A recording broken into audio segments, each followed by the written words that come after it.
ਅਸੀਂ ਇੱਕ ਪੰਡਾਲ ਦੇ ਵਿੱਚ ਮੌਜੂਦ ਹਾਂ ਜਿੱਥੇ ਨਿਰੰਤਰ ਸੁਖਮਨੀ ਸਾਹਿਬ जी ਦੇ ਪਾਠ ਚੱਲ ਰਹੇ ਨੇ। काफ़ी साल असी फिल्म चलाते रहे, चार साहिबजादे फिल्म पंथ वालों कुछ इस तरह की मंग आई ते असी उसनूं हुक्म समझते हुए फिर पिछले साल असी मूल मंत्र का जाप करवाया। भाई हरमिंदरपाल जो प्रिंसीपल हैं सरकारी स्कूल के, ये 35 बच्चों को लैके आए।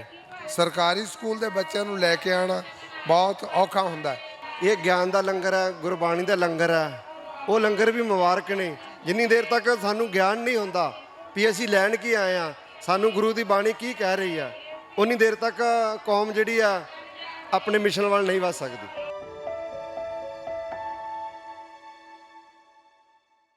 ਸਤਿ ਸ਼੍ਰੀ ਅਕਾਲ, ਪੰਜਾਬੀ ਰੇਡੀਓ USA ਵੇਖ ਰਹੇ ਹੋ ਤੁਸੀਂ। ਇਸ ਸਮੇਂ ਫਤਿਹਗੜ੍ਹ ਸਾਹਿਬ ਦੀ ਧਰਤੀ ਤੋਂ ਲਗਾਤਾਰ ਤਸਵੀਰਾਂ ਤੁਹਾਡੇ ਨਾਲ ਸਾਂਝੀਆਂ ਕਰ ਰਹੇ ਹਾਂ। ਇਸ ਸਮੇਂ ਅਸੀਂ ਇੱਕ ਪੰਡਾਲ ਦੇ ਵਿੱਚ ਮੌਜੂਦ ਹਾਂ ਜਿੱਥੇ ਨਿਰੰਤਰ ਸੁਖਮਨੀ ਸਾਹਿਬ ਜੀ ਦੇ ਪਾਠ ਚੱਲ ਰਹੇ ਨੇ। ਸ਼ਹੀਦਾਂ ਨੂੰ ਸ਼ਰਧਾਂਜਲੀ ਦਿੱਤੀ ਜਾ ਰਹੀ ਹੈ, ਸ਼ਹੀਦਾਂ ਨੂੰ ਸਮਰਪਿਤ ਪ੍ਰਣਾਮ ਕੀਤਾ ਜਾ ਰਿਹਾ ਹੈ। ਭਾਈ ਜੈਵਿੰਦਰ ਸਿੰਘ ਜੀ ਸਾਡੇ ਨਾਲ ਮੌਜੂਦ ਨੇ, ਖੋਸਾ ਜ਼ਿਲ੍ਹਾ ਮੋਗਾ ਤੋਂ ਸਾਡੇ ਨਾਲ ਗੱਲਬਾਤ ਕਰਨਗੇ। ਉਹਨਾਂ ਤੋਂ ਜਾਣਕਾਰੀ ਲੈਣੇ ਆ ਕਿ ਇਹ ਉਪਰਾਲਾ ਕਿਵੇਂ ਸੁਝਿਆ ਤੇ ਕਿੰਨੇ ਸਮੇਂ ਤੋਂ ਇਹ ਕਰ ਰਹੇ ਨੇ। ਵਾਹਿਗੁਰੂ ਜੀ ਕਾ खालसा वाहिगुरू जी की फतेह। ਬਾਬਾ ਜੀ, ਇਹ ਕਿੰਨੇ ਸਮੇਂ ਤੋਂ ਇਸ ਤਰੀਕੇ ਦੇ ਨਾਲ ਨਿਰੰਤਰ ਪਾਠ ਕੀਤਾ ਜਾਂਦਾ ਹੈ ਸੁਖਮਨੀ ਸਾਹਿਬ ਦਾ, ਤੇ ਇਸ ਦੇ ਉਪਰਾਲੇ ਦੇ ਪਿੱਛੇ ਕੌਣ ਨੇ?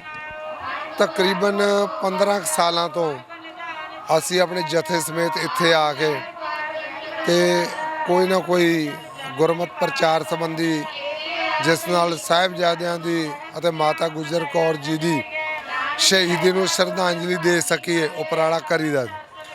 सो काफ़ी साल असी फिल्म चलाते रहे, चार साहिबजादे फिल्म। सो उस तो बाद संगतां वालों पंथ वालों कुछ इस तरह की जो मंग आई तो असी उसनूं हुक्म समझते हुए भी शब्द का प्रचार होना चाहिए। फिर पिछले साल असी मूल मंत्र का जाप करवाया तो हुण इस साल सारिਆਂ ने गुरमता किया कि आपां श्री सुखमनी साहिब जी के अखंड जाप कराइए। सो 26 तरीक तो संत ज्ञानी गुरमीत सिंह जी खोसियां वाले जो साडे वड्डे हैं, जो साडे आगू हैं, साडे सरप्रस्त हैं, उन्हां दी रहनुमाई विच असी श्री सुखमनी साहिब जी के पाठ आरंभ किए हैं। संत जी ने संत ज्ञानी गुरमीत से आपे अरदास करके ये पाठ शुरू हुए सी।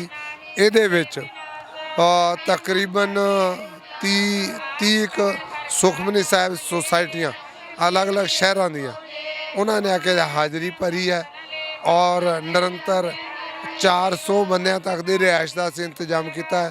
भाई खुशदेव सिंह जी इत्थों के रहने वाले, ये सारी जगह उन्होंने सेवा ते रिहाइश भी होंदी है। सो संगतां सेवा करदियां और सुखमनी साहिब दे पाठ होंदे हैं। सो इस तरीके नाल असी शब्द दे नाल जुड़ के साहिबजादियां दी श्रद्धांजलि, माता जी की श्रद्धांजलि अर्पण कर सकीए, वो उपराले करीदा। सो कोई गिणती भी रखी जा रही है बाबा जी, किन्ने सुखमनी साहिब के पाठ हुण तक हो चुके ने? ने कोई गिणती नहीं। प्रेम नाल पावा कोई कीर्तन के रूप में करे, पावा कोई 2 घंटे च करे, गिणती कोई नहीं है। पर प्रेम नाल सुखमनी साहिब के पाठ किए जान लगातार, होर कोई नहीं, सिर्फ सुखमनी साहिब। सो कदों तक चार साहिबजादे फिल्म विखाई जाती रही है तो हुण तुसी इस तरीके दे नाल शब्द प्रचार कर? अब तकरीबन लगता सानू 12-15 साल तो चार साहिब दे फिल्म दिखाउण लगे, हुण असीं शब्द दे नाल कर रहे हैं। इसे साल तो शब्द दे नाल ने पिछले साल असीं मूल मंत्र कीता सी, इस वारी सुखमनी साहिब दे पाठ।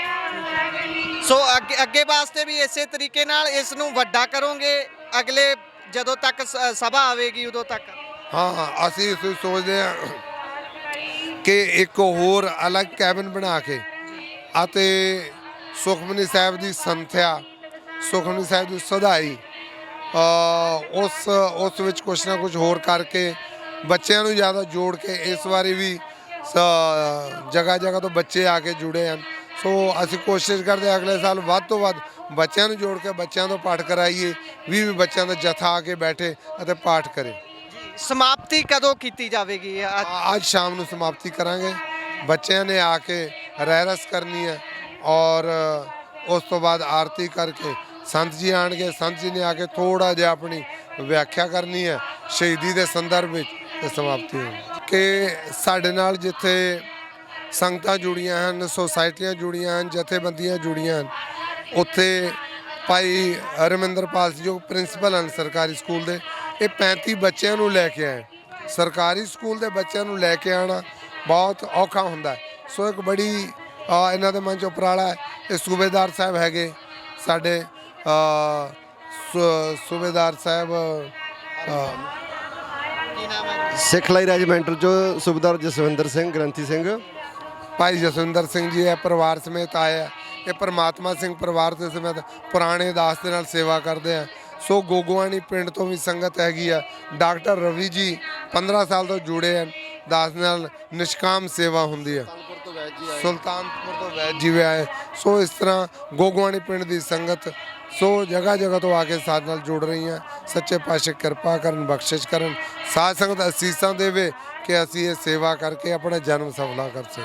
ਭਾਈ ਸਾਹਿਬ ਕਿਵੇਂ ਵੇਖਦੇ ਹੋ ਇਸ ਉਪਰਾਲੇ ਨੂੰ, ਕਿਉਂਕਿ ਵੱਖ-ਵੱਖ ਤਰ੍ਹਾਂ ਦੇ ਲੰਗਰ ਚੱਲ ਰਹੇ ਨੇ, ਸ਼ਬਦ ਲੰਗਰ ਜਿਹੜਾ ਸ਼ਬਦ ਦਾ ਜਿਹੜਾ ਪ੍ਰਚਾਰ ਹੈ ਉਹ ਬਹੁਤ ਘੱਟ ਜਗ੍ਹਾ ਤੇ ਕੀਤਾ ਜਾ ਰਿਹਾ, ਸਪੀਕਰ ਤਾਂ ਲੱਗੇ ਹੋਏ ਨੇ, ਰਿਕਾਰਡਡ ਚੱਲ ਰਿਹਾ ਹੈ, ਪਰ ਇਸ ਤਰੀਕੇ ਦੇ ਨਾਲ ਕਿਵੇਂ ਦੇਖਦੇ? ਅਸਲ ਜੀ ਉਹ ਲੰਗਰਾਂ ਦੀ ਮਹਾਨਤਾ ਜੇ ਗਿਆਨ ਹੈ ਆਪਾਂ ਨੂੰ, ਇਹ ਗਿਆਨ ਦਾ ਲੰਗਰ ਹੈ, ਗੁਰਬਾਣੀ ਦਾ ਲੰਗਰ ਹੈ, ਉਹ ਲੰਗਰ ਵੀ ਮੁਬਾਰਕ ਨੇ।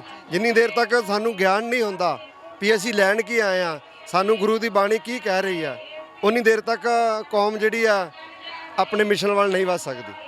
ਤੇ ਇਹ ਬਾਬਾ ਜੀ ਦਾ ਬੜਾ ਜੈਵਿੰਦਰ ਦਾ ਉਪਰਾਲਾ ਹੈ। ਹਰ ਸਾਲ ਦੀ ਤਰ੍ਹਾਂ ਸੰਗਤਾਂ ਨੂੰ ਗਿਆਨ ਦੇ ਨਾਲ ਜੋੜਦੇ ਨੇ, ਗੁਰੂ ਦੀ ਗੱਲ ਦੱਸਦੇ ਨੇ। ਬਹੁਤ ਬਹੁਤ ਧੰਨਵਾਦ। ਵਾਹਿਗੁਰੂ ਜੀ ਕਾ ਖਾਲਸਾ, ਖਾਲਸਾ ਵਾਹਿਗੁਰੂ ਜੀ ਕੀ ਫਤਿਹ।